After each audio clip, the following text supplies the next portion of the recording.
The Nevada sun was brutal that afternoon.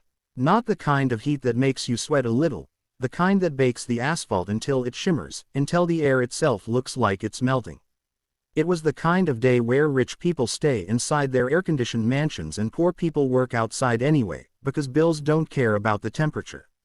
Marcus Webb had been working since 5 a.m. He was 28 years old, built like someone had carved him out of solid discipline. Wide shoulders, strong hands, the kind of arms that came from real work, not the gym, but years of turning wrenches, lifting engines, hauling tires. He wore white overalls and yellow work gloves, and right now, he was crouched beside a black luxury sub on the side of Route 15, just outside Las Vegas, fixing a flat tire for a roadside assistance call he'd picked up 20 minutes ago. It was a routine job. At least, it was supposed to be.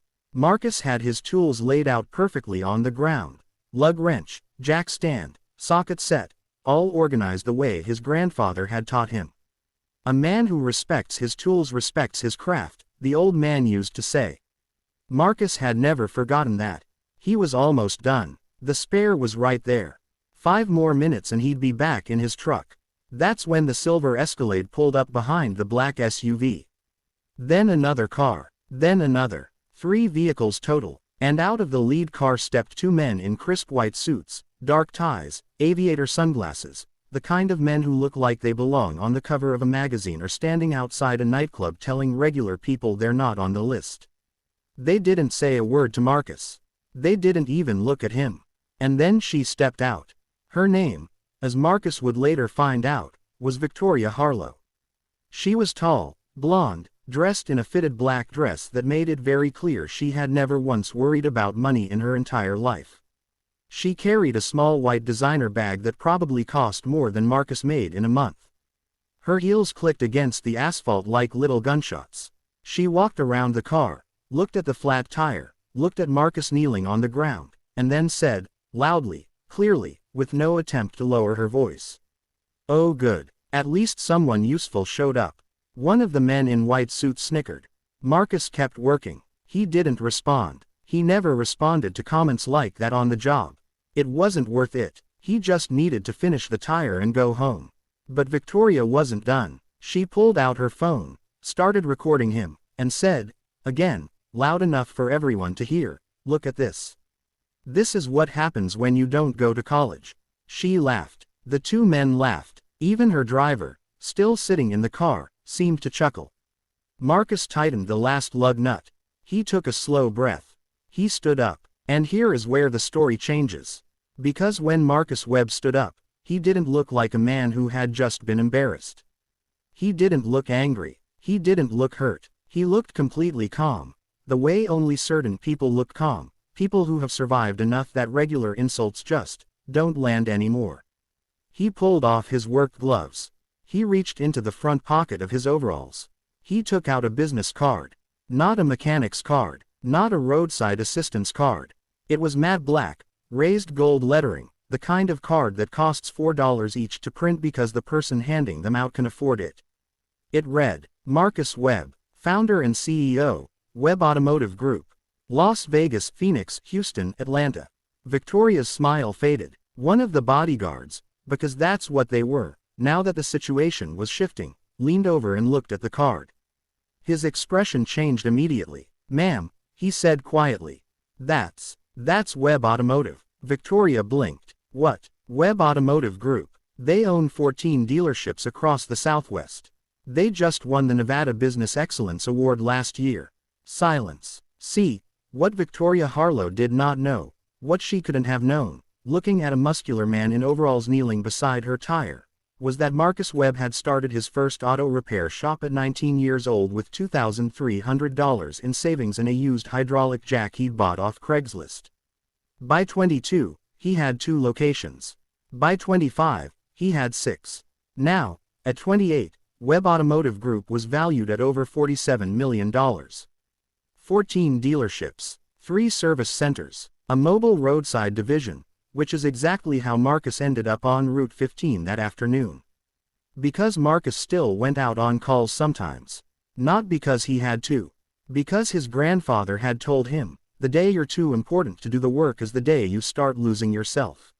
So every month, Marcus picked up a few calls personally. No announcement, no camera crew, just him, his tools, and the road. He had been choosing to be on his knees. That was the part Victoria couldn't process. "You own Webb Automotive," she said. Her voice had completely changed.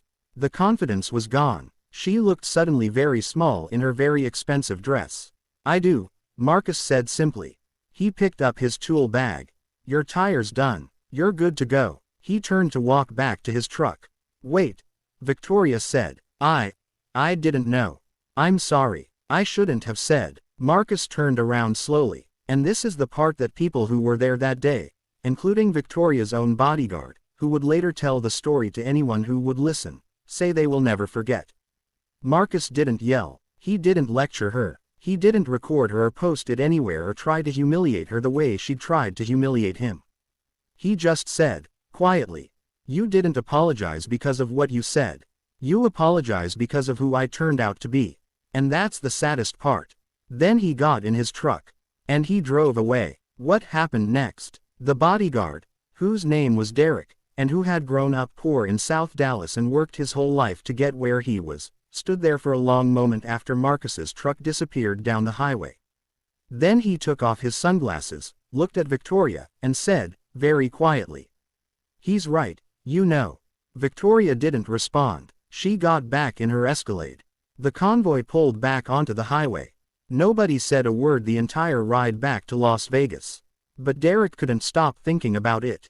That evening, he looked up Webb Automotive Group on his phone. He read every article he could find. Forbes feature, Las Vegas Review-Journal profile. A long interview Marcus had given to a business podcast the year before, where he talked about growing up without money, working 3 jobs at 16, learning to fix cars in his grandmother's driveway because they couldn't afford a mechanic. Derek saved every article. Then he did something he hadn't expected to do. He emailed Webb Automotive Group. Not to complain, not to explain, just to say, "I saw your founder today on the side of the road. He handled himself with more class than anyone I've ever worked for. I just wanted someone there to know that." He didn't expect a response. 2 days later, Marcus Webb personally replied, "Derek, thank you for this. It means more than you know. If you're ever looking for a change, we're always looking for good people. M.W." Derek stared at that email for a long time.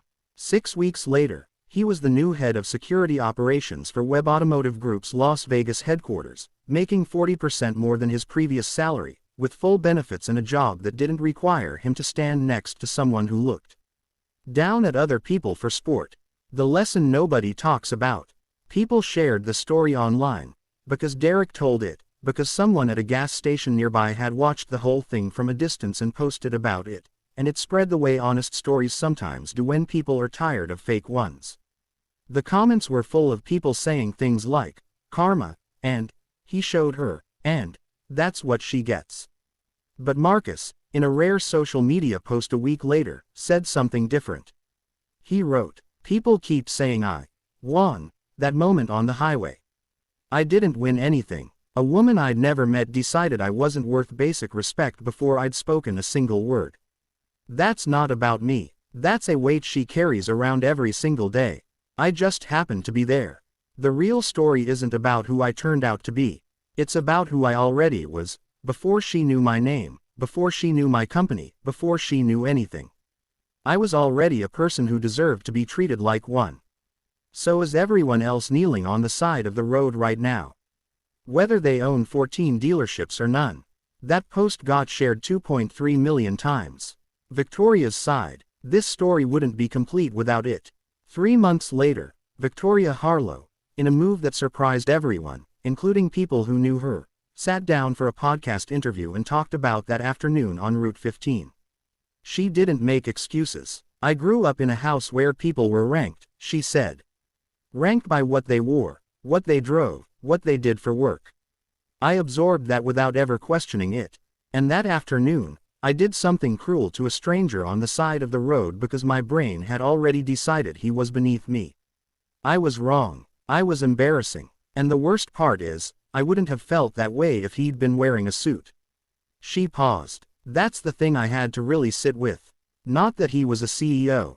But that it took finding out he was a CEO for me to feel ashamed.